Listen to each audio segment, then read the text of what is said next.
Hello, എൻ്റെ ചാനലിലേക്ക് സ്വാഗതം. ഇന്നത്തെ റെസിപ്പി മുട്ടയും മുരിങ്ങയും കൊണ്ടുള്ള അടിപൊളി തോരനാണ്. അതിനായി 4 മുട്ട, 2 സവാള, 3 പച്ചമുളക്, കറിവേപ്പില, 3 മുരിങ്ങ എന്നിവയാണ് ആവശ്യമുള്ളത്. ആദ്യം കുക്കറിലോട്ട് കുറച്ച് വെള്ളവും 1 ടീസ്പൂൺ മഞ്ഞൾപ്പൊടിയും ആവശ്യത്തിന് ഉപ്പും ചേർത്ത് മുരിങ്ങ വേവിച്ചെടുക്കുകയാണേ. അധികം വേവരുതേ.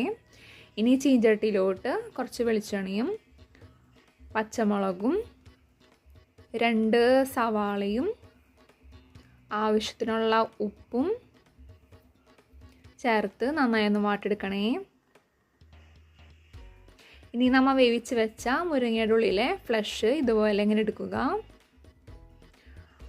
അതിനുശേഷം ചീഞ്ചട്ടിയിലോട്ട് ഇനി മഞ്ഞൾപ്പൊടിയും 1/2 ടീസ്പൂൺ മഞ്ഞൾപ്പൊടിയും ചേർത്ത് നന്നായി ഒന്ന് വാട്ടിയെടുക്കണേ. അതിലോട്ട് 4 മുട്ടയും ചേർത്ത് നന്നായി ഒന്ന് കുത്തിപ്പൊരിച്ചെടുക്കുക.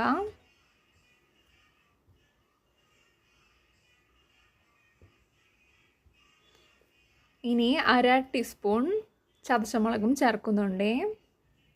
1 ടീസ്പൂൺ കുരുമുളക് പൊടിയും ചേർക്കുന്നുണ്ട്. നമ്മുടെ മെയിൻ താരമായ മുരിങ്ങയുടെ ഫ്ലഷാണ് ചേർക്കുന്നത്. ലോ ഫ്ലെയിമിൽ ഒരു 2-3 മിനിറ്റ് മുരിങ്ങയുടെ ഫ്ലഷ് ചേർത്ത് നന്നായി ഒന്ന് മിക്സ് ചെയ്തെടുക്കുക. നമ്മുടെ അടിപൊളി കറി റെഡിയായേ. എല്ലാവരും ട്രൈ ചെയ്യണേ. ലൈക്ക് ആൻഡ് സബ്സ്ക്രൈബും ചെയ്യണേ. നിങ്ങളുടെ കമൻസും എന്തായാലും അറിയിക്കണേ.